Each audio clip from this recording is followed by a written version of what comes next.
up, book lovers? It is G here, and I'm here today to talk about my top 24 favorite books and series of 2024.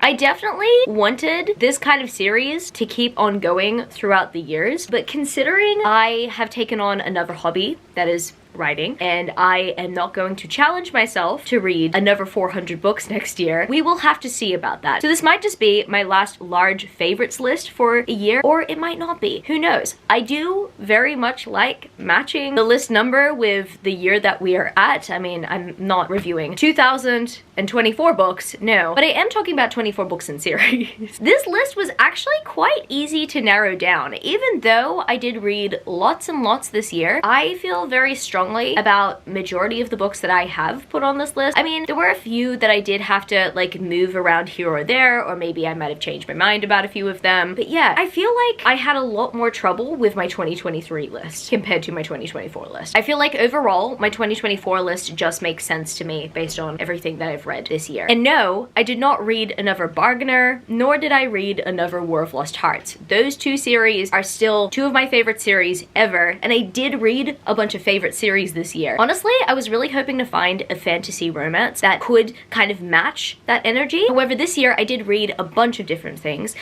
to the point that they are quite distinguishable from my past number one. In fact, you know what? When I was compiling this list and when I was looking at number one, like what I would put in number one, I actually really shocked myself. I did not think that number one would be number one. It just feels so different from the number ones that I've put on my list previously. I'm pretty sure for the last at least 3 to maybe 4 years, my number one pick has been a romantasy.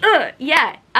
So when it comes to this number one, that very much surprised me. There is gonna be some romantasy on this list. There is gonna be some paranormal romance and some monster romance and some contemporary romance as well. And maybe some things with apocalyptic vibes in there. I think that my number one really did surprise me this year, and my number one might also surprise you if you've been watching my channel for a while, especially because romantasy has very much become my brand. Anyway, I guess without further ado, let's get straight into this list because there are 24 books and series that I do need to talk about. So majority of this list, I've decided to do something different this year because you know what? I save lots of time in the editing room when I don't have to think about like grabbing assets for each different title. So I am going to be showing a physical copy of almost every single one of the books on this list.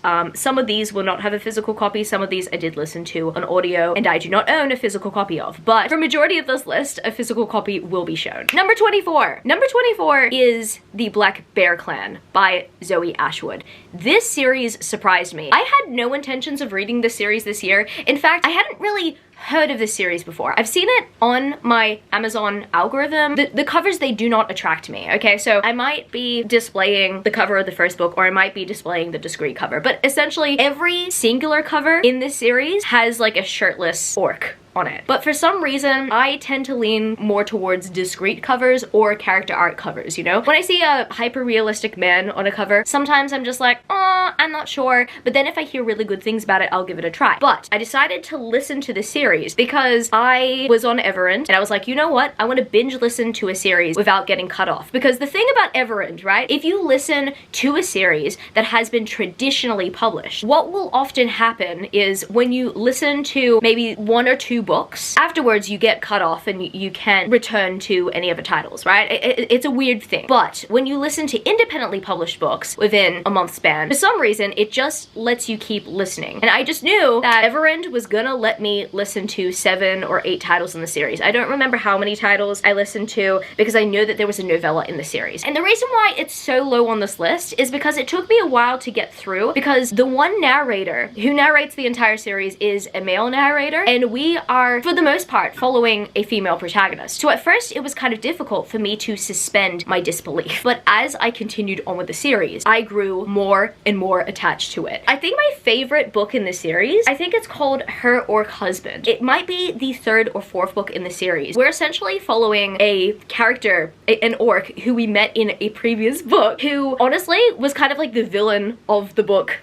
that was previous to this book. And it was kind of like his redemption story in a way, him finding love. Okay, so the female protagonist, she finds herself in a situation where she needs to be matched with someone to marry. It very much felt Bridgerton-esque, where she couldn't get her inheritance. I'm trying to remember what it was, but it was just absolutely fascinating. I read it a few months ago, just before I started writing my novel. And honestly, at this point, I feel like my novel has taken a lot of my brain power. But this specific novel, oh my goodness, it hit hard. And then all of a sudden, the orc comes into the matchmaking room and he's just like, oh my goodness, it's my mate. And I'm like, it was just like, it was so fun, right? And it was interesting because we saw the aggressive side of this orc in the previous book, but then we see his gentle side in this book, and it was just so magical. And even the previous book, I really loved how that book dealt with family feud, even though I felt like the protagonist of her orc husband was despicable at first. Like, oh my goodness, I really loved his kind of redemption arc, and then him trying to like incorporate family back into his life and everything. And then I also loved the blacksmith's book as well. The one gripe I have about the blacksmith's book is that I feel like it just did not last long enough. And no, unfortunately, I still have not yet read his Orc Lady, because when I was listening to these audiobooks, that book wasn't out at the time. I do definitely want to get to it. I love the series so much. It's pretty much Ice Planet Barbarians, but with orcs, without the massive need for survival. Like, the thing about Ice Planet Barbarians, as much as I appreciate it, there's always going to be a subplot about survival in those books. When it comes to this orc series, the Black Bear Clan, you do have that in a way, but they are still on planet Earth in this fantasy world where resources are available to them. Yes, there are deadly things out there, but they're not surviving on this planet and depending on each other to survive. So it's quite different from Ice Planet Barbarians in that aspect, but it's also quite similar to Ice Planet Barbarians, where we've got this orc clan who take comfort in each other, who build a society with one another, and who take humans in. So yeah, very interesting stuff, very interesting series. There were moments where I felt like, you know, it was slower and I didn't connect, and there were moments where I really did connect. And so that's why at this point, I'd have to say like it's number 24 on the list, but I still feel emotionally attached to the series. Just talking about it just made me relive some of the joy that I felt while reading the series. So I would definitely recommend the series if you haven't checked it out yet. Ice Planet Barbarians did not make it on this list. I did put it as a contender, but ultimately I do think that the Black Bear Clan, the communities in the Black Bear Clan, I just felt a little bit more connected to. But I still enjoy Ice Planet Barbarians. That is an honorable mention. Number 23. Oh my goodness, but speaking of Ruby Dixon, okay, Ice Planet Barbarians might have not made it onto this list, but a novella did make it onto this list. And this right here has got to be one of my favorite fantasy sci-fi novellas ever. And that, my friends, is The King's Spinster Bride. So this was available to listen to on my Audible Plus subscription. I did power through a lot of binge-worthy material this year, including novellas, and so I decided to listen to this one, and oh my goodness, I was bamboozled by this one. I really loved this. Oh man, this one made me so emotional. So very interesting premise here. Hello there, it is an interjection from the future. I am currently editing this video and I realized that I was not doing the maths properly when I was talking about the synopsis of this book, and I just realized that it was kind of like irredeemable at that point, so I just figured that I would describe this book again. So essentially it follows a princess who just so happened to be queen for a few minutes before her kingdom was conquered, and just before her kingdom gets conquered, pretty much her kingdom, according to her father's order, is keeping a prince of their enemy kingdom hostage. And she's just like, we don't harm him, we don't do that, right? She's kind, she's generous to the little boy. So at the time that this is going down, she is 16 and the boy is like 7 or 8, right? And essentially she allows her kingdom to get conquered because her father is killed. So for a brief moment, she is queen and she decides the path of peace. Her one and only command as queen is that they surrender peacefully. And as a result of that, the little prince is like to his father, I don't want to forget her kindness, please do not hurt her. And as an alternative to ending her life, the enemy kingdom essentially makes her live the rest of her life in solitude in a convent. And the little boy king, he's like 7 or 8, he's like, I will never forget your kindness. And from that day, he has been absolutely obsessed with this princess who was 8 years older than him. Now, initially, when I filmed the segment, I ended up making the worst mistake in saying that this book took place like 8 years in the past and that there was a 16-year age gap between the two characters. That is not the case, right? So this is where the math wasn't mathing. Okay, so I just got the numbers mixed up. Essentially, the part that I just described, the history between the two characters happened 16 years before this book takes place. 16 years later, the boy that was 8 or 9 years old at the time, essentially right now he's 24, and the female protagonist who was the queen for a brief moment, those 16 years ago, is now in her 30s, and she has been living in a convent this entire time, and he swoops in and he's just like, today's your day, because I've chosen you to be my wife. What I very much appreciate about this novella is just how wholesome it is. Honestly, I went into this novel not really expecting anything. I just thought to myself, well, it's a Ruby Dixon story, and Ruby Dixon stories are fun, so of course I'm gonna enjoy myself. I did not expect to be this like wowed and blown away by how impactful a novella was. Like, it made me laugh, it made me cry, it made me swoon so hard. And yeah, like honestly, it was my favorite thing that I read from Ruby Dixon this year. I've read a lot from Ruby Dixon. I read a lot of the Ice Planet Barbarians books. I read the Corsair series. I also read the Orc Bride novella as well. But this one was my favorite, and that's why I had to mention it here. Absolutely obsessed. And if there is anything by Ruby Dixon that I actually would 100% recommend to everyone, like if maybe Ice Planet Barbarians is not your thing and you're wanting to try something new, please try this one out. It is absolutely wholesome. What I appreciate about this the most is the fact that from the beginning it sounded pretty bleak for this princess who was a princess briefly, and things just turned around for her in a delightful way. I really liked it. It was a very sweet story, and it was a very sweet story about enemy kingdoms accepting one another. It was such a wholesome story. It was a very short story. It was so wholesome, and it still has not left my mind. The way he admires her and he's just like, you're just as beautiful as the day that I first saw you, like, ah! All of it, right? Okay, if you want a wholesome read, a wholesome short read, read The King's Spinster Bride. Do it, okay? Do it. Now, I was debating as to whether I should put this at 23 or 22, but I'm gonna put it at 22 because of how much of an impact this story has had on me. It's a short story, once again, and I listened to it either in February or March of this year, and I still cannot stop thinking about it. It is The Exception to the Rule by Christina Lauren. Christina Lauren is one of my most read authors, or really author duos, because they are an author duo. They write a powerful short story. The Unhoneymooners spin-off book last year, I believe, that absolutely blew me away. So yeah, I went into this novella expecting to be blown away, and honestly, I think it is my favorite work by Christina Lauren. Exception to the Rule is a Valentine's Day related story, and it is just so well written, and I very much wish that I read it last. The funny thing is, right, I actually spoke to my friend about this, and my friend had mentioned that they had saved it for last even though it was the first short story in the collection. She was like, oh, I'm gonna save it for last because I know it's gonna be the best one. And I honestly wish that I did, even though I did give a few other stories in that collection, that Audible Valentine's Day collection, 5 stars. Like, I really loved Soraya Wilson's one, but this one just hit differently. This one made me laugh, it made me cry, it made me swoon, and I only spent a short time with these characters, but I still think about them. Like, I still want to know what they're doing, you know? Sometimes I wonder, like, if they are in the same timeline as me, I just think, you know, where are they at in that timeline?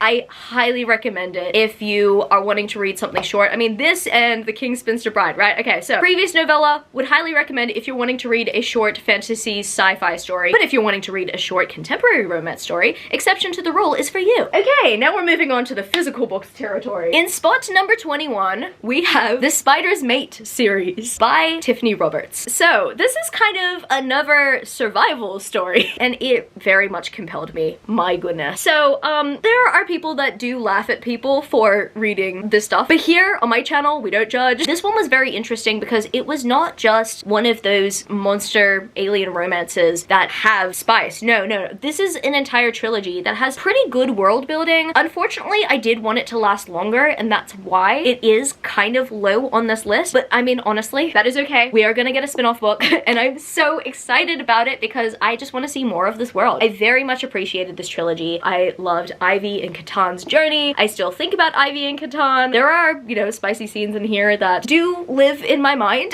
I just think that their bond with each other was just very admirable. I just really loved their story. I also loved getting to know their backstories as well. And I very much also appreciate how Tiffany and Robert flesh out their characters. Even though their tragic backstories are tragic, I'm just like, no, please don't torture my poor characters. However, I just very much appreciate how resilient those experiences make them. Like, Tiffany Roberts do not write a bland female main character every time, a bland human character every time. No, they give them some sort of complex backstory where they had once felt shame and how their idea of shame is challenged throughout the story. And I very much appreciate how they dealt with Ivy in this story. I love how they dealt with the character in the alien romance one that I read. His Darkest Craving, I really love what they did with Sophie in that book. Escaping Wonderland, I really love how they dealt with the Alice type of character in that book. I think her name was Alice. I'm just saying maybe, just in case I got it wrong, because it's been almost 2 years since I read that book. And I love how they dealt with Ivy in the story. I very much appreciate the backstories that they give these human characters. And additionally, I do appreciate the nuance that they bring to the monster characters as well. Like, it kind of feels like these stories don't only exist for the sake of having more monster smut to read, but they exist to connect with the reader as well. And yeah, I felt very connected to Ivy in the story, and I want more Ivy and Catan, and I feel like rereading this book series eventually, and I cannot wait for the spin-off book that is to come. Spot number 20 goes to the first half of the Deal with a Demon series, or at least actually the first 4 books in the Deal with a Demon series, because there's also a novella that I did read in the series as well. I have not yet read the last 2 books in the series. I don't own them yet either, and I'm very much looking forward to. Now, I like this series for the most part. I do have mixed feelings about the Gargoyle's sacrifice, but no, not the Gargoyle. I am so bad at this. The Gargoyle's Captive is the 3rd book in the series, or the 4th book, depending on if you classify the novella as one of the books in the series. The Kraken's Sacrifice is the 2nd book in the series. Now, I have mixed feelings about the Gargoyle book because I feel like the relationship dynamic in that book was not the healthiest. I do like how it started. However, I was not the biggest fan of how conflict was handled in that book. For the most part, really enjoyed that book. The Kraken's Sacrifice, however, was enough for me to put this book series on my favorites list. This book really did help me. This book deals with a lot of abandonment issues, and we've got a protagonist who struggles with those abandonment issues, and she kind of takes it out into the relationship. She's like, I don't know if he likes me or not. And the Kraken character, like, over time, he's a little grumpy with her. He's just like, oh, man, she's just so needy. Like, she just, you know, yeah, he was really annoying at first. But then when he started to understand what she truly needed and how she was truly being affected by his absence, he really learned how to cherish her, and I think that he worked through it pretty well. I feel like the Gargoyle and the female protagonist in the Gargoyle's Captive, I think they both need to take notes from this couple right here. But that's just my personal opinion. I don't hate the Gargoyle's Captive. It wasn't enough for me to be like, no, this is not a favorite series. This is a favorite series based on the fact that I absolutely adore this book. I think that this book means so much to me. It really spoke to me. I also very much love The Dragon's Promise. I don't know if I read The Dragon's Promise this year or last year, and then I did read the novella in the series as well, and I very much enjoyed that story. I think that that story was very nice. However, the emotional impact that this book had on me gave me the push to put this book series on this list, and so that is why I am doing so. I really love this book series. I love Katie Roberts' books. I will read anything that Katie Robert puts out. I'm a huge Katie Robert fan, and I just think that they're awesome, and I think that this book is awesome. But number 19. I'm not sure if anyone is expecting this book series to be this low. I did bring the first book up in my previous top books of the year in 2023, but I'm now going to be talking about like the entire series, or maybe even the second 2 books in the series. And that, my friends, is the Belladonna trilogy, so I finished it this year. It still means a lot to me, to the point that, you know, it's beat a few meaningful books in this list. But I think my read of Belladonna last year had a different meaning to this read of the series, if that makes sense. So when I had first read Belladonna, to give you context if you have not watched my top 23 of 2023, when I had first read Belladonna, I read it soon after a friend passed from cancer. And that was tough. That was really tough on me. And I felt like Belladonna was the perfect book to read at the time, because for the first time, I kind of took comfort in the idea of the end of suffering through reading Belladonna. And it really helped. Man, I didn't realize I was gonna feel emotional. But yes, so that is the reason why the read of Belladonna meant a different thing for me at a different time. Now, this year, I read this series with the intention of finishing the series, but also attaching myself to the characters. Belladonna, the first book, is still my favorite book in the series, and I think it is still my favorite book in the series because of how much it meant to me at the time that I read it. And I still like the rest of the series. However, my emotional attachment to the rest of the series is not the same as the emotional attachment that I have towards the first book. And I mean, I didn't mind Foxglove as a sequel, and I did not mind Wisteria as a final book in the series. Wisteria takes a very interesting direction. I feel like it's more of a companion book to the series, where it's like a standalone that follows two different characters. And at first, I was just like, wait a second, what is happening? But at the very same time, it just made sense for the story to go in this direction. And I know that not everyone is pleased with the ending of the series. Like, I get it. I actually do like it. It is not how I anticipated the direction of the series going, but overall, I was still kind of pleasantly surprised by it. Did I cry the way that I did the first time I read Belladonna? And was I like, oh my goodness, this is the best thing, this is what I needed at the time? Unfortunately, that was not the case this time round. However, I very much still appreciate what this book series has done for me. I really love the ending of Wisteria, even though it was bittersweet, and I felt like the relationship between the two characters could have been a little bit more fleshed out. Like, I would have actually really appreciated maybe 50 to 100 more pages of just them and just their romantic shenanigans. I would have loved that. I would have absolutely ate that up, you know?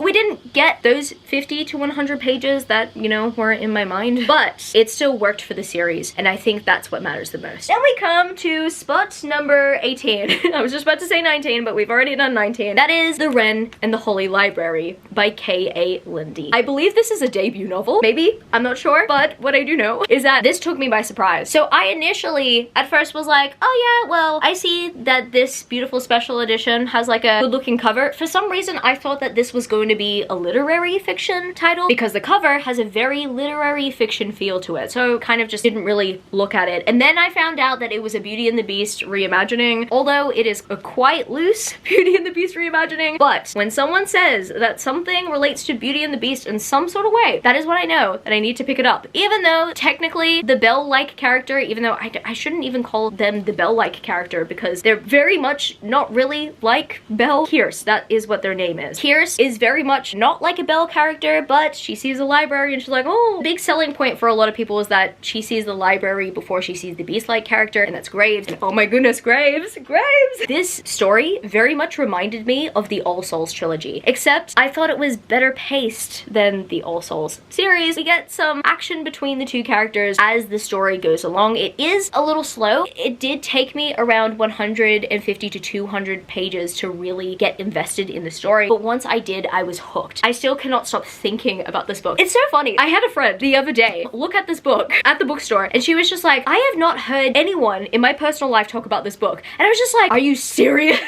I realized I hadn't even told her about the book. I'm like, I have read it and I love it. I'm like, you need to read it. Overall, I do have to say it's a great start to a series, and I'm definitely looking forward to the next one. I feel like I need the next one like I need my next breath, I swear. In spot number 17, we have Bride of the Shadow King by Sylvia Mercedes. This book series broke my heart so much because I just wanted wholesome moments between these characters, but the push and pull between these two characters lasted pretty much the entire series. But I just remembered being so emotionally invested. I know that this series put me through so much pain, but I'm also kind of grateful that I read it. I really enjoyed the story overall. I think that Sylvia Mercedes is a master storyteller and did an amazing job at building these characters and the world. Like, I had such an emotional attachment to the protagonist and the Shadow King, and I just wanted to see them happy. I'm also very much looking forward to the spin-off to the series. I did pre-order a very beautiful Bookish Box exclusive edition of War Bride, so I'm very much like excited to read that when it comes. I've been holding off listening to the audiobook of that one, and I really do need to get to it because I really do want to know what happens to a certain character that has been introduced in the series as well in their storyline. I'm very much intrigued there, but I was very much intrigued in this scenario. At times I was just like, wait a second, the universe does not want them to be together, and but I want them to be together, so please let them be together. And the universe found its way. It was like, you know what, we're gonna let you go through the hard way, but there will be a way.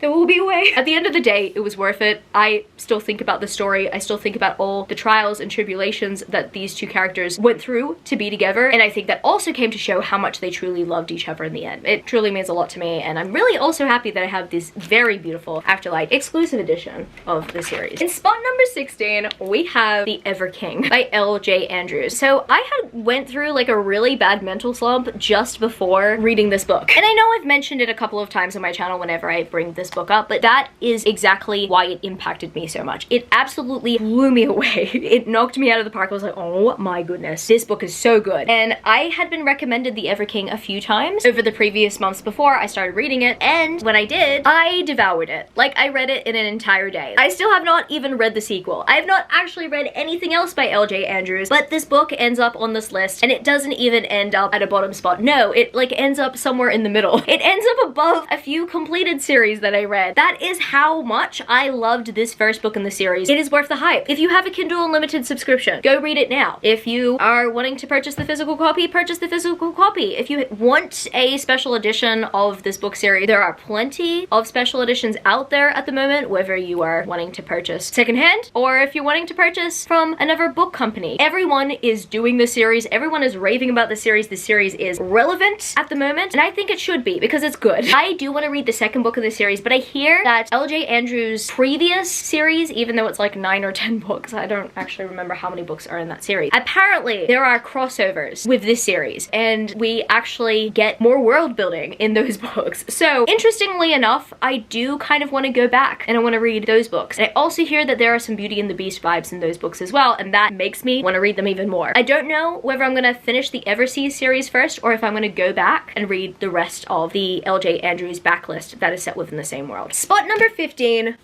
We have The Nightborn Duet by Carissa Broadbent. I'm not gonna lie, I did anticipate that this book series would have made it within maybe my top 5, but I think when I was doing this list, it actually very much surprised me how many series this year had a huge impact on me. Like, when I had first read the series this year, I was like, oh yeah, instantly top 5. But over the time, I think because I read this so early in the year, I think I read it somewhere between February to April, because the Fairy Loot Special Edition set was going on sale earlier on in the year. So I wanted to read the series before purchasing the Fairy Loot set because I had purchased too many sets of the series at that point. Like, when I had read the series, I was like, yeah, you know, this is amazing. And I still stand by that. I still think that this book series is amazing. At the end of the day, I read 400 books this year. Of course, it's gonna be hard to narrow down the list, and it's gonna be hard to place things in certain order, but ultimately, I decided to go with spot number 15 for the Crowns of Nyaxia series. This does not mean that I don't like it, and this does not mean that Carissa Broadbent is not a favorite author of mine, because they are a favorite author of mine. The War of Lost Hearts series was spot number 1 on the list. It's still one of my favorite series ever. It's a series that still makes me cry at the thought of it, so I need to stop thinking about it. And this book series still kind of gets me emotional when I think about it too. I very much did appreciate Aurea and Rain's story. I kind of wish that I had a longer time with them as characters, and you know what? It is okay. I love Aurea and Rain, and I love how this story went. I'm also very much excited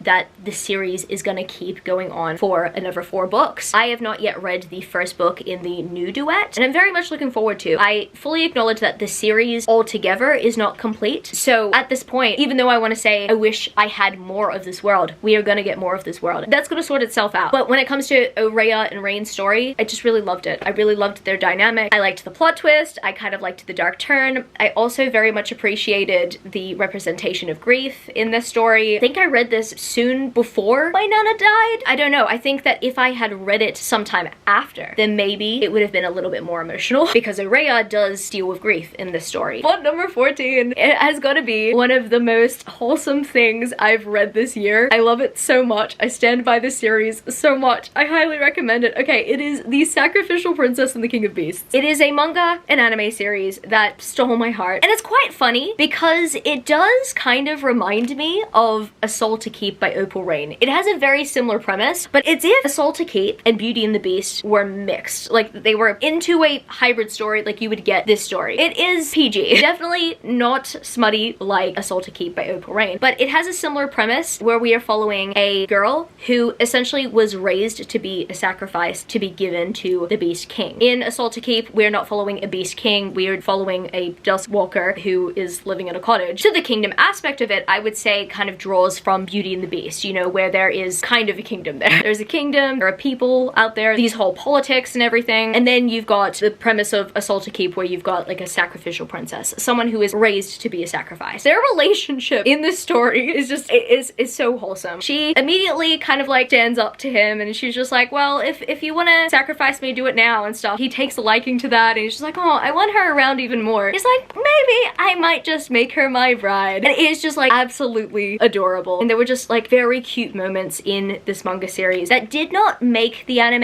I'd have to say that that is okay. Like, as much as I do wish everything was put into the anime, I'm still just so thankful that the anime captured majority of the story. The last thing I wanted was for another Yona of the Dawn situation to happen. I, at this point, am afraid to start Yona of the Dawn and watch the anime, read the manga and watch the anime, because I know that the anime got cancelled, even though people were saying that the anime was good, you know? Probably intimidating for them to adapt and stuff. So, at the end of the day, I'm just thankful the story, for the most part, has been adapted into one anime series. This series consists of 15 volumes. There are some deleted scenes from the overall story in the manga, so I would highly recommend you checking out the manga. And I do have to say it, I do very much prefer the manga because I felt like the emotional moments kind of hit harder when I was reading it in my time and when I was interpreting what was going on compared to the anime. But I still overall appreciate the anime. I'm gonna be returning to it. I'm also gonna be returning to this. I love the story so much and it just spoke to me. It spoke to my inner child. It just made me so happy. It made me kick and scream in joy. Overall, I just love their relationship. I love their dynamic. Yes, from the beginning, there were challenges to begin with. There were miscommunication issues between the two. However, they resolved that and then they learned how to lead with one another. They learned how to be with one another. I know that a lot of people say that that's kind of a gripe. They're like, no, I missed the challenge. Like, where's the challenge? But honestly, what I do appreciate about the series is the fact that there is growth. And oh man, the plot lines got even more and more intense as the story went on. They just had more opportunity to prove their love for one another. It blew my mind. It's a really good series. I highly recommend it. If you are not a manga reader nor an anime watcher, and if you're wanting to get into something that reminds you of a romantasy, then this is the one I would recommend. I really love the series. Highly recommend it. In spot number 13, we have the Monstrous Matches series by Lillian Lark. I'm holding up my favorite book in this series, which is Entranced by the Basilisks.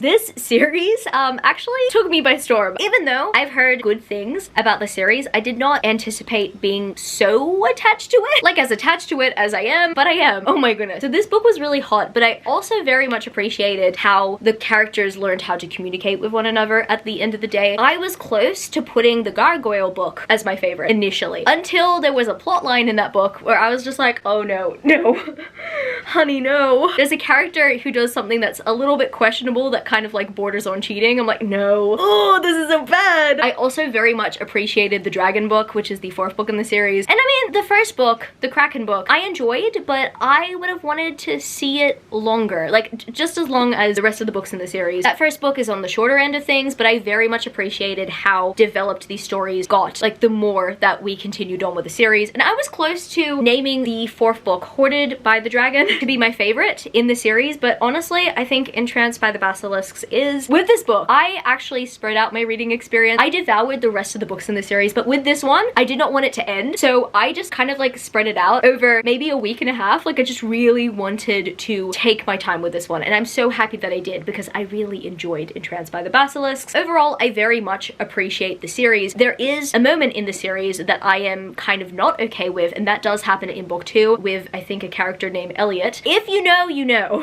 right? If you don't know, a little bit of warning. That may be a little bit uncomfortable, but everything else about the series I really enjoyed, and it's definitely one of my favorite monster romances out there. I would definitely recommend this one if you are wanting to get into a monster romance that takes place within the modern world. Spot number 12 is my excuse to talk about Viggo Bergman again. Okay, so I put this book on spot number 12, and I know it actually pains me because there were so many books to choose from. Like, as much as I love I feel you, sister. I feel you. As much as I adore this book, it was so difficult to narrow this list down. I feel like I'm gonna say that for the rest of the video. I feel like I'm gonna feel a little bit of guilt for where everything has been positioned, because there is another contemporary romance series or a contemporary romance author's works that I am actually putting above this book, and I think that is purely because of just how that universe is done. But that is not at all me saying that this book is not a favorite, because it is. I mean, it's popped up on the list. We've made it to the top half. Viggo Bergman is everything I wanted him to be and so much more in this story, and I very much appreciate Tallulah's involvement in the story as well. I just love the story overall. Honestly, if this story took place over a longer course of time and we had more pages, then maybe I could have considered it to be higher on the list. That is kind of how I reasoned with my rankings here, but overall, I have no complaints about this novel. I have no complaints about the series. I love this series so much. The Bergman Brothers series means so much to me, and it is still one of my favorite contemporary romance series of all time. I did discover another contemporary romance author this year that I will be talking about next. I think this feels difficult because I have mentioned previously that this is my favorite contemporary romance series, and I think that it's really difficult to say that when there are different subgenres of contemporary romance. This series kind of leans more into half sports, half family contemporary romance, kind of healing contemporary romance, whereas the other author that I'm going to mention is an author who writes more millionaire, billionaire contemporary romances. So it's really difficult to kind of like separate that. I do have a favorite author when it comes to millionaire and billionaire contemporary romances, and the Bergman Brothers series sits separate from that, but it is still one of the best contemporary romances. It more sits with like maybe, I don't know, family orientated. Maybe, I don't know. I don't know how to categorize this or sub-categorize this rather to kind of make you guys understand where I am coming from in terms of my ranking. I really love Viggo Bergman's story. It made me cry so much. I relate so much to Viggo Bergman, or at least my inner child does. The kid who was kind of always told that they were too much like 10 years ago, that is who relates to Viggo Bergman. I've mentioned this previously. There is Freya, who is in Ever After Always, Freya and Aiden. Their story, I feel like I relate to now as like an older married woman, but like Viggo Bergman's story really spoke to my younger self, and that's why it means so much to me. Oh my goodness,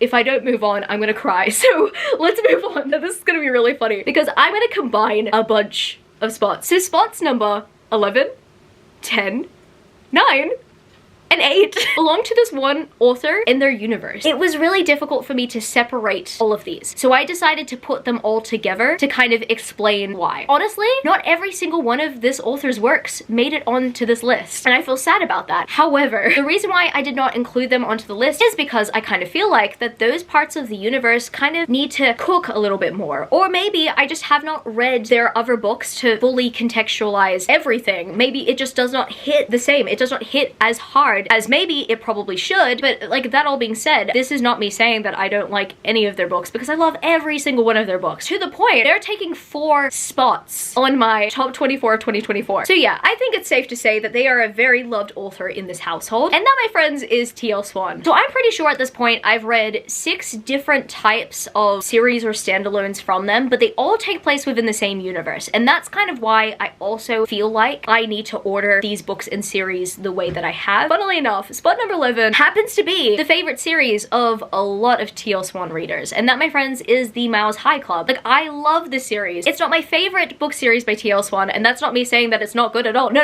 it is. Like, every single one of these books is a 5-star book for me. Like, I love this book series so much, but I do have some other favorites from T, and so yeah, that is why I've decided to put this series kind of lower. However, this series did make its impact, it did make its mark, and that's why I had to include it on this list. In a way, I feel like this book series reminds me a little bit of the Bergman Brothers series, in the sense that we are following a family. We are following a family of brothers. And so I felt like that aspect of the story made it even more impactful for me, because over the years, I have been reading the Bergman Brothers series, and it has been my favorite contemporary romance, so it kind of just like hit the spot there. But then you also have the millionaire, billionaire dynamics, and it just made me smile. It really did. I really love these stories, and I don't think that that these characters are 100% perfect. These love interests, at times, I'm like, oh, you're doing my head in. Like, I did struggle the most with the character in the first book, the first Miles brother. And I think I did because he was put in the toughest position. But I also very much appreciate the anxiety representation in that book because the dude is dealing with so much. He's the heir to the Empire, you know? I mean, Tristan Miles is technically everyone's favorite. That's the second book brother. And yes, he was my favorite too. And I really also kind of liked the third book, Casanova. I really loved that book. I think that that plotline was just very much memorable to me, personally. I think that that third act plot twist, even though it was quite flawed, it was memorable to me, and that's why I really appreciate it. And I think the more distance I get from the do-over, which is the fourth book in the series, the more and more I very much appreciate it, and the more and more I appreciate the cameos of, like, the Misters. They will also be making an appearance. Overall, this series was just a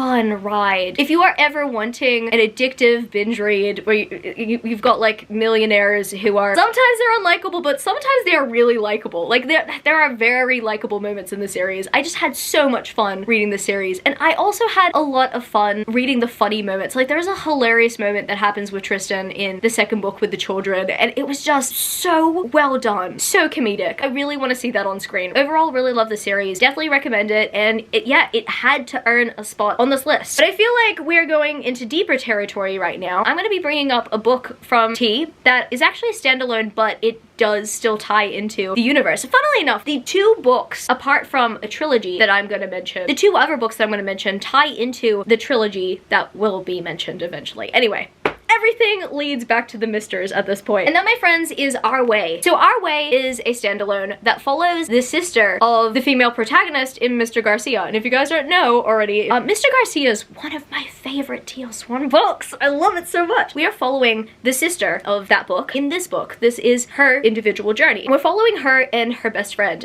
who has always said, yeah, no, I'm not interested. He's been exploring his sexuality, and he didn't realize after all these years how much of an attraction he had to his friend. The story was really, really, really deep. I don't want to spoil it too much. I don't want to go into it too much because I went into it not knowing anything. Right now I have the discreet cover. The regular cover does have the dude, you know, lifting up his shirt. And I did mention this, like, earlier on in the video, you know, I did mention this with the Orc series, the Black Bear Clan. You know, when I see covers like that, it's hard for me to, like, pick them up. I don't know why. Maybe it's because it doesn't really explain the story to me. It just shows me that is who we are going to expect as, like, a male main character. That's, like, pretty much it. It kind of conveys the vibe. Maybe I might just have to demolish that barrier that has been keeping me away from some really good books. But with this book, with Our Way, I was so blown away by it. This book made me cry a lot, and it feels different from T's other works, and I think that's because it was an early work of T's, but overall it was just an absolutely heartbreaking story, but it was also a story that very much healed me. It also has its hot moments. I do feel that way with T's books as well. I think that T is kind of a master at the spicy way of things, but this story is very well structured. All of T's stories that I've read so far are very well structured. I could keep reading about these characters. I kind of wish that I had a series that followed these characters because I still cannot stop thinking about these characters, and I just kind of want more of them. This is definitely one of my favorite T.L. Swan books that I've ever read, and that is why I had to put it on this list. It's like the only standalone out of the bunch that I've put on this list of T.L. Swan's books, and I think that it deserves its place here. 9. Okay, we have reached it. We've reached the single digits. It's the Mr. series.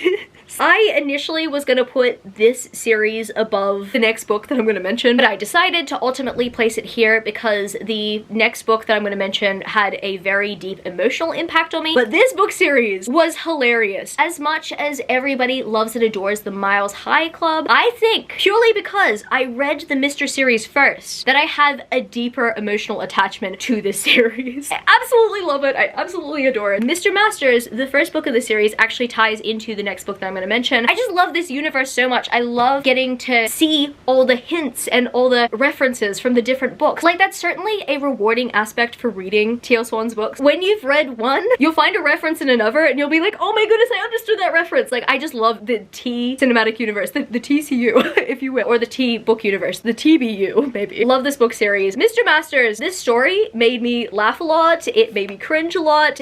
Like, secondhand embarrassment a lot. I really enjoyed this one. Mr. Spencer. This one had me laughing. Actually, no, Mr. Spencer in Mr. Masters made me laugh a lot when he was talking about his sexcapades. Oh my goodness, I cannot listen to Dream Catch Me the same way ever again because it was referenced in this book, and oh man, I used to cry listening to that song, but I'm gonna cry even more listening to that song now. Third act plot twist in Mr. Spencer was shocking. T can really write a good third act plot twist. I just love her books for that reason. And then Mr. Garcia, this one had me going throughout the entire novel. I was completely locked in at every move that April and Sebastian would make at each other. It was just compelling. It was fascinating. Honestly, this book gave me so much adrenaline. I could talk about this book for days. And no, Mr. Garcia is not at all the healthiest of characters. Healthiest of love interests, if you will. However, I cannot help but be so infatuated by him. Like, I can't look away from him. Like, I just need to read more about him. I swear. And I could talk about this book for days. I really could. I actually really want to reread it right now. Like, I'm obsessed with it. It was really difficult for me to put this series below the next book that I'm going to mention, but I have very good reason for choosing the next book in the next spot. I love this book series. I would definitely recommend this book series if you want to read a good TL Swan series. I would probably recommend you go in publication reading order. Start off with Miles High and then move on to the Mr. series. The Misters do make an appearance in the Miles High series, so there's that. I mean, I just recommend every one of T's books. So then we've made it to the last TL Swan book that I will be bringing up in my top 24 of 2024, and I decided to give the top spot out of her books that I've read this year to Find Me Alistar. So I was actually gifted this copy from T, and it was very sweet of them. I think knowing how much the story means to them kind of also influenced me in my emotional attachment towards it. When I started this book, I was just like, wait a second, Brielle is in this book.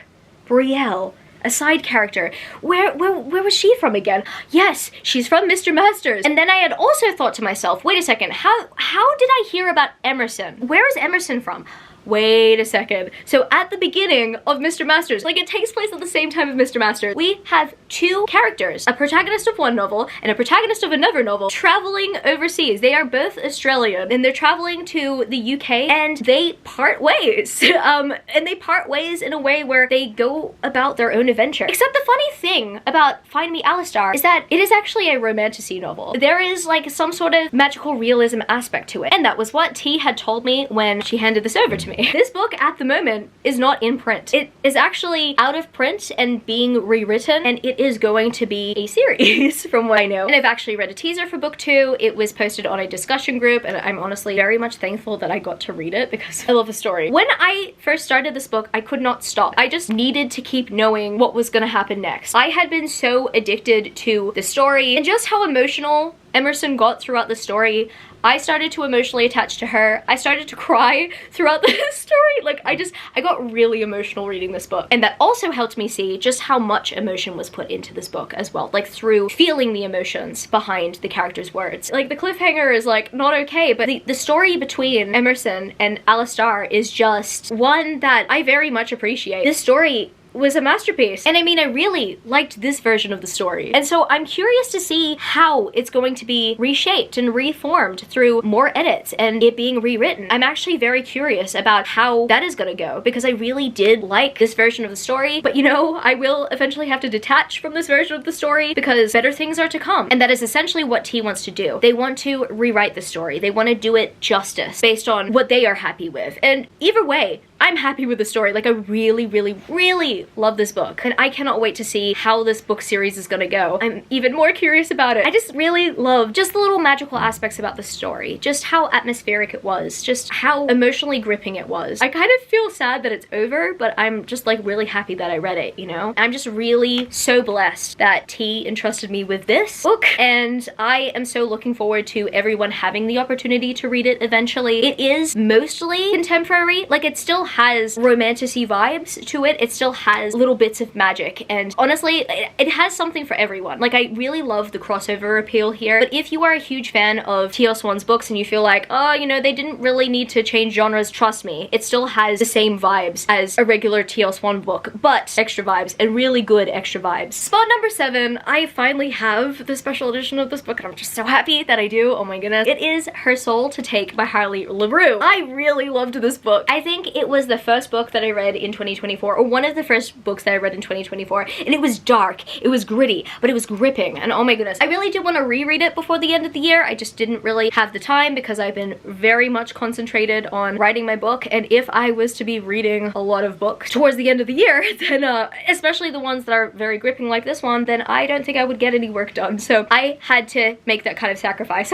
Speaking of sacrifice, the Souls trilogy, everyone. This book was gripping from the get-go. I had listened to the audiobook in like one go. Like, I was absolutely obsessed by it, and the smut in this book was very hot. Overall, I really enjoyed the story. It was kind of refreshing for a paranormal romance series because I think I'm just kind of used to paranormal romance series being a little bit more juvenile. Like, you know, I don't mind a good Covenant Saga or Harbinger series by Jennifer L. Armentrout or Zodiac Wolves by Elizabeth Briggs. I don't mind those series at all. However, this was like a dark paranormal romance that was aimed at an older crowd, and it didn't really feel like a transitional paranormal romance, like a paranormal romance where you've got like YA readers that are transitioning into reading adult novels. No, I think that this one kind of just had good dark romance vibes. This one I definitely recommend to dark romance readers for sure. And I reckon I deeply appreciate it even more because it sets itself apart from the other paranormal romances out there. This book made me cry. This book surprised me. Spot number 6, we have The Wolf and the Wildflower by Ella Fields. This is actually a companion book to The Savage and the Swan, a book that I did read previously, and I did not have an emotional attachment to that book. I think I was a little bit weirded out by something that happens in that book. Like, there is a character who essentially does something really like grotesque. It took my eyes off the story, essentially. It took my eyes off the romance, it took my eyes off the story. So I was really hoping that going into this book, I would let that go. I mean, I did distance myself from The Savage and the Swan. I think I read it like a year ago. I mean, from what I remember, I did distance my reading experience of each of the books by at least a year. So I went into this book not really knowing what was gonna go down, but oh my goodness, this book compelled me. I feel like this book changed me as a woman. Like, it really did. This romantasy story made me cry so much. That all being said, like, in the most positive way possible, I do find it really difficult to attach myself to fantasy standalones, and there will be another fantasy standalone that I will be talking about next. And this was just neck and neck with that one, but this one, oh my goodness, really emotionally impacted me. I really loved the journey that the characters go on in this one. It was very heartbreaking, but it was also very healing. It was very healing to see that these characters could find a new purpose and new destiny in their life. It was very inspirational to me and my writing for sure, and I would definitely recommend it. If you don't really love The Savage and the Swan, I would definitely say give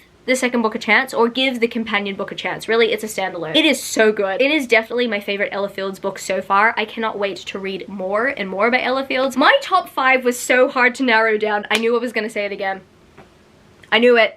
I knew it. I truly thought that this book was gonna be number 1, but it ended up being number 5. I mean, the same thing can be said about like all the books in the lead up to number 1. But yeah, I'm gonna share this with you. So I'm gonna say this. This is technically my favorite romantasy standalone of the year. It is a companion novel, but I absolutely like adore it. Okay, so it's The King's Bride by Beck Michaels. This right here is a Beauty and the Beast reimagining, and one of my favorite Beauty and the Beast reimaginings. This right here is what I wanted ACOTAR to be. This healed that inner child when I first read ACOTAR, even though I technically wasn't a child. I was like 19 when I read ACOTAR, I think, 19 or 20. It healed that part of me that made me kind of sad at the fact that ACOTAR was not the Beauty and the Beast reimagining that I wanted it to be, because the Beast ended up being terrible. When I started reading this, I thought to myself, my goodness, I just wish that young G had access to this book 10 years ago. It would have been absolutely magical. It would have made me look the other way, probably, from A Court of Thorns and Roses. I mean, I did appreciate A Court of Mist and Fury, and I will give it that, but I've always loved Beauty and the Beast, right? And it kind of just broke my heart to see that the Beast character, even though I think justifiably so, I don't think that Tamlin is a great character at all, but I really wanted a Beauty and the Beast character where the Beast himself becomes likable eventually, softens too. They're a little human, you know?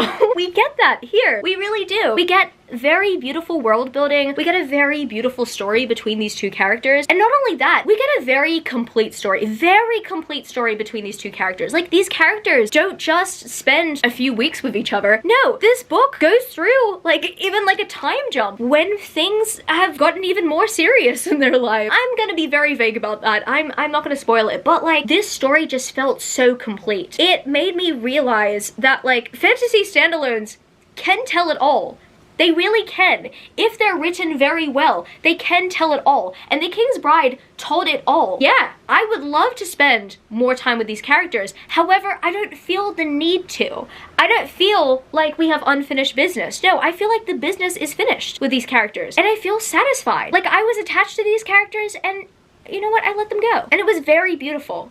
I cried a few tears. Like, I shed a few tears, yes. But overall, I was very satisfied by it. And I'm definitely going back to this in the future. This is definitely one of those books where they say, like, if you want to read something like ACOTAR, I would recommend the book for that purpose, right? I would recommend this book to those who were sad that ACOTAR did not end up being the Beauty and the Beast story that they wanted it to be. I'm not saying that I don't like ACOTAR, but I do remember the younger me being upset about the fact that the Beauty and the Beast reimagining was a little bit disappointing. That aspect of it was a little bit disappointing, even though the Hades and Persephone reimagining part was pretty good. Now this will be the last standalone that I will be mentioning. Technically this series borders upon romantasy, but I'm gonna classify it as more monster romance. Maybe I'm just saying that as cope because I want to say that The King's Bride is my favorite romantasy standalone, but this right here is in my top 5, just like the first book in the series was in my top 5. This is a standalone though. This book series consists of companion novels. I also thought that this book was gonna be my favorite book of the year. And I mean, I'm gonna say that for the rest of the books.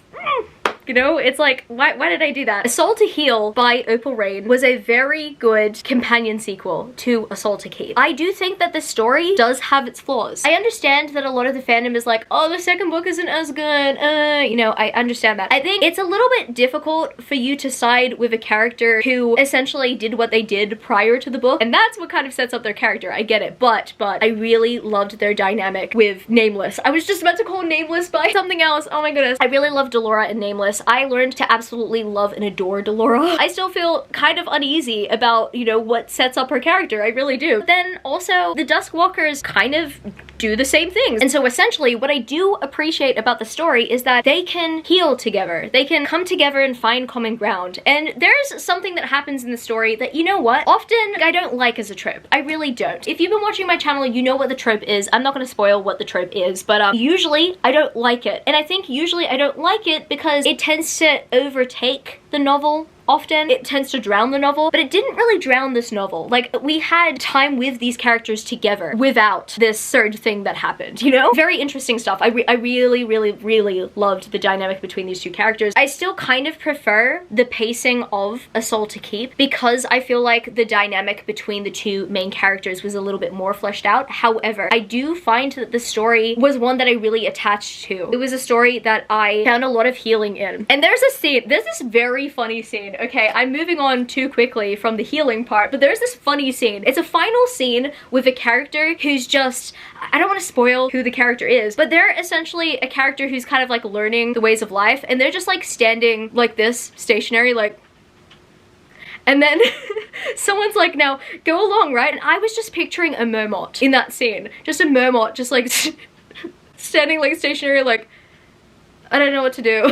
It's random. If you've read the book, you know exactly what I'm talking about. I just needed to share that I need to compare that character to a Mermot. Desperately. I really do. Like, I need everyone to know that this character has Mermot energy. Delora and Nameless's story was a very beautiful story. These books, they'd be making me emotional. This one definitely made me emotional. It is definitely my favorite monster romance standalone of the year. I'd say, like, in terms of favorite romantasy standalones, it'd probably be The King's Bride. I don't know. It was really difficult for me to order which one was gonna go first. Honestly, I feel like 4 and 5 are kind of tied. Like, really. And I could say the same thing about books 2 and 3, or series 2 and 3 rather. Books 2 all the way to 5 are probably tied for what I would have chosen as first place. Are you kidding me? Have I run out of battery again? This video is brutal. Coming in at spot number 3 very reluctantly because this was really hard to narrow down. I really love this series. I really do. So much so that I had a deep emotional connection with this series, and I think, you know, for more reasons than one. And that, my friends, is the State of Grace series by Colette Rhodes. So yeah, we are following a protagonist named Grace, but it is just a very interesting story about organized religion and how corrupt organized religion can be in a world where mythology exists. The mythological powers are out there and everything. It's wild. Now, I love book series like From Blood and Ash. I do. I've talked about this on my channel because we follow a character who has known one thing their entire life and has been told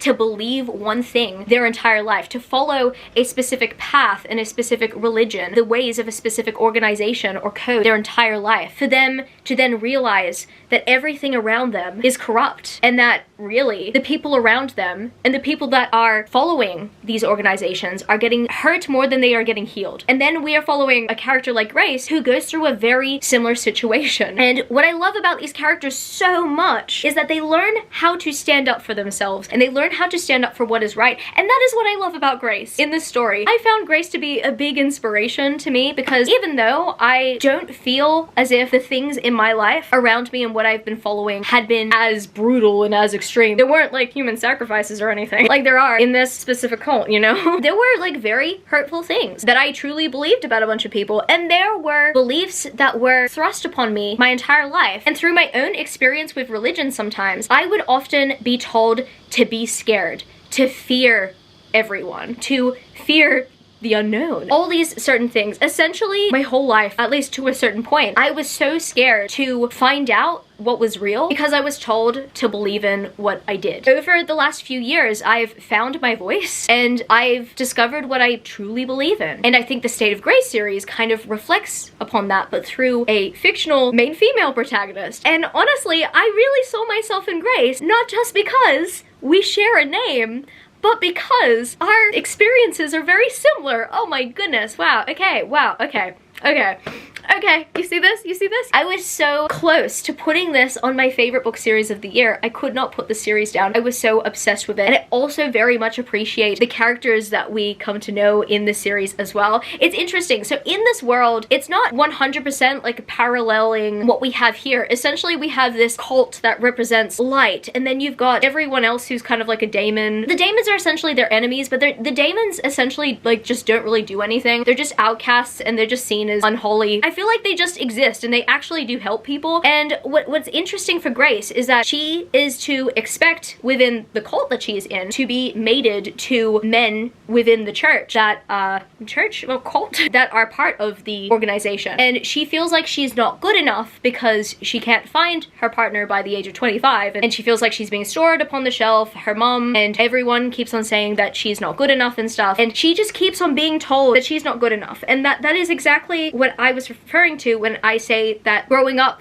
in these organizations, they often use fear tactics. They use tactics to make you ashamed, you know? And that is exactly what she went through. And then she goes out of town, and then all of a sudden, her mate ends up being a daemon. She's not being treated like she's not good enough. No, she's being seen for who she is. And as we continue on with the story, we get to know more and more characters. And I love them so much. Like, I love Bullet. Is it Bullet? Or is it Silver? I don't know. Silver Bullet is the second book. I just love him so much. He's hilarious. And then we meet Wild, and oh, Wild is such a sweetie. And then we meet Dare, but I mean, we meet Riot first, okay? They all have very interesting names. So the daemons, they have names that are just like so weird. Like, they feel like Dauntless names, you know? When you're reading Divergent and stuff and you think about the names that, you know, you initiate with in Dauntless, you're like, oh yeah, no, I'll go with Riot. That's my new name. That's what I'm known as, right? The daemons, they're known to have those kind of names. And then those who are in this cult, they have Christian names. I felt very weird because Grace's mom, her name was Faith. And Faith is my younger sister's name. I don't want to associate that name with a terrible person, but Grace's mom is a terrible person. Let me just say that. Mom, I'm not talking about you if you're watching me. This series made me feel a lot. And it starts off with the religious aspects to begin with, but then as we continue on with the series, it leans more into mythology. And it's quite interesting. Now, the reason why this series is not my favorite series of the year, and this devastates me because I wanted it to be so badly, it's because book 5 felt like it was missing a proper epilogue. I felt like these characters came so far for us to then not show what happened to the world after everything happened. I wanted to know so much more about what happened after all of this destruction took place. Like everything that rose against them. And the truth is revealed. Like I wanted to know how this society was gonna rebuild itself, and we did not get that. And that is devastating because that, I think, is what I wanted the most out of this series. I wanted to know how the revolution affected everything. I wanted to know the ramifications of the revolution. But unfortunately, we did not get that. I think that this series was very strong from books 1 to 4. I really do. And I think that if Colette ever decides to add more to book 5, then I think that it could be one of the most incredible series ever. And it still is a very incredible series to me. It means so much to me still. But unfortunately, I'm not satisfied with the ending of the series as much as I want to be. Everything else about the series, though, in my personal opinion, is perfect. I did kind of want more of Dare, though. Book 5, also, I felt like the characters were separated a little bit too much and I wanted them all together and stuff. But we got a very beautiful scene with all of them at the end of book 4, and that's what I truly appreciate. I'll be done soon. I promise. We'll be done soon. That ultimately is why it did not make my favorite book series. But as I talk about it, as much as I'm not 100% satisfied with how the book series ended, overall, it still left its mark on me. And that's why I had to put it in my top 5. I still need to put it in a place where it deserves its flowers. To me, it deserves its flowers. I have the rare exclusive editions of these books and they have flowers on them. But yes, no, you deserve more flowers. You're a really good book series. Coming in at spot number 2, I truly thought that this book series was also going to... no, I don't need to repeat myself. It's Nightshade by Carrie Lake. This one came in so close. The funny thing about my experience with Nightshade, I actually picked this book up and put it down multiple times throughout this year. It was interesting. But when I finally got hooked onto it, I got hooked onto it. I mean, it's spot number 2. I am obsessed with this book series. I still think about this book series to this day. I need everyone to read it. But once again, I think it just comes down to the ending of the book series. I think that the second book was not as strong as the first book. I think that there were moments in the second book that felt a little bit too painful for me. And also, I kind of just wanted to see more of like the aftermath of how everything happened. I wanted to see the relationship between these two characters grow even more stronger in the second book. I just found that the gradual push and pull in this first book was absolutely amazing. But yeah, the second book, I think at times I felt... Did I not share mindfuck in this video? I was reminded by the black and red foiling. I just realized I don't even think I shared mindfuck. Oh my goodness! I didn't put mindfuck in this. This is the biggest shock. I'm sorry, Nightshade, I will give you your moment. I will give you your moment. But mindfuck was meant to be on this list and I did not put it on this list. Look, I don't know where to rank it. I really don't. But that book series is phenomenal. It's probably somewhere in my top 10. I don't know. I think I do need to give it its flowers for just a moment. I feel like a lot of people talk about that series, but I just do have to say that it is probably my favorite revenge story I've ever read. It is so good. And at this point of the video, I don't know where to rank it, but it deserves some spot in the top 10. Sorry, that was an impulsive reaction, purely based on the fact that I have a black and red cover right in front of me. And yes, I do have to specify that I do have a deeper emotional attachment to Nightshade, so I will be saying that Nightshade does go above mindfuck. The second book, I wanted to see a little bit more from. That's all. It would have been spot number 1, and State of Grace would have been spot number 1. Both of them would have been at the number 1 spot, competing against each other. Like, honestly, they were so close, but I think that ultimately I was just left wanting more when it came to both series. And this is not to say that Carrie Lake is a terrible author, and this is also not me saying that Colette Rhodes is a terrible author. They're not. I just think that maybe they could have dedicated a little bit more time to the ending to these book series, and I think that as a result of that, they would be at number 1. But at the end of the day, this is how they chose to write the book series, and if they are happy with that, then I'm definitely happy for them. They still both left their mark on me. They still both impacted me. I still think about these characters to this day. I think that Nightshade was definitely a series that pushed me to start writing my own story. I think that when I looked at Nightshade, I was like, oh my goodness, I really do need to get a move on with writing my story, because I am seeing art like this out there, and I want to put my art out there, or at least I want to put my story idea out there so it like lives, it exists and stuff. Like, I just know that Carrie Lake is somewhere out there where they are proud of seeing this out there, and they should be, because this series is so good. The pacing of this book, it took me a while to get into, but just how perfect it captured the vibes, the aesthetic, everything, and just how I slowly got emotionally attached to these characters. I'm still blown away by it. I think that this book series is absolutely incredible, and it is definitely worth the hype. I'm so happy that I purchased a Bookish Box special edition set, and I cannot wait to receive that one. I think that I need all sorts of special edition sets for this series. I cannot wait to read Anathema from Carrie Lake. I also cannot wait to read Nocticadia and Master of Salt and Bones. Like, every single book by Carrie Lake, I need it in my system. I need to inject it in my veins. And I think a big reason why I have not yet read those books is because soon after I did read Nightshade, and soon after I did read some of my favorite book series of the year, that's when I decided to buckle up and actually write my novel, you know? But when I do take a break, and when I am able to kind of like separate my confidence, or my lack of confidence rather, from my reading, then maybe I will do it at some point. What I do know is that I desperately want to read more by Carrie Lake. They have instantly become a favorite author through this series. Words cannot describe just how much Nightshade means to me. And that all being said, now we've come to spot number 1. It was hard. Very difficult decision, because I thought to myself, maybe I should just stay on brand. I will choose a romantasy and be done with it. No. I could not do that. I really could not do that, because after years of trying. I talked about Nightshade, right? That took months of trying. When it came to this series, however, it took years of me trying to get into this series. It took me one adaptation, and then reading the manga, and then another adaptation for me to not get past a certain point of the story. I was like, that's it, I'm done, right? And then years later, me being like, no, actually, I want to give this a try. I want to see why this has been number 1 on my anime list for this long. Yes, guys, I'm talking about Full Metal Alchemist. Full Metal Alchemist gets spot number 1 on my 2024. 2024,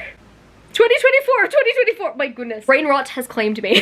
It is number 1 on my top 24 of 2024. I never thought I would see the day where a manga series that isn't even a romantasy manga series defeats all the romantasy that I read. Romantasy is my favorite genre slash subgenre, so it just felt very weird for me to be like, no, out of everything that I've read this year, out of anything that I've consumed this year, this is the best. This is the most satisfying. This feeds my soul. So if you guys don't know, well, I mean, I had kind of alluded to it. So initially, when Frieren was like all the hype and rage and stuff, I love Frieren, absolutely adore Frieren. I would highly recommend you read and watch Frieren as well. Essentially, Frieren had become like number 1 on my anime list, you know, it had shot up there. And so for some reason this year I thought to myself, well, what made Full Metal Alchemist the one that everyone needed to be? I don't understand it. I really don't, right? And so I decided to watch Full Metal Alchemist Brotherhood. I decided to push past the parts that were hard for me to watch. And the parts that were always hard for me to watch and read, because I've had this manga series on my shelves for a while, those parts would always be the parts where, you know, the children would get harmed. Like, you'd have the Elric brothers who would struggle in their foolish decision to try to resurrect their mom. And then you have the situation with the girl and the dog.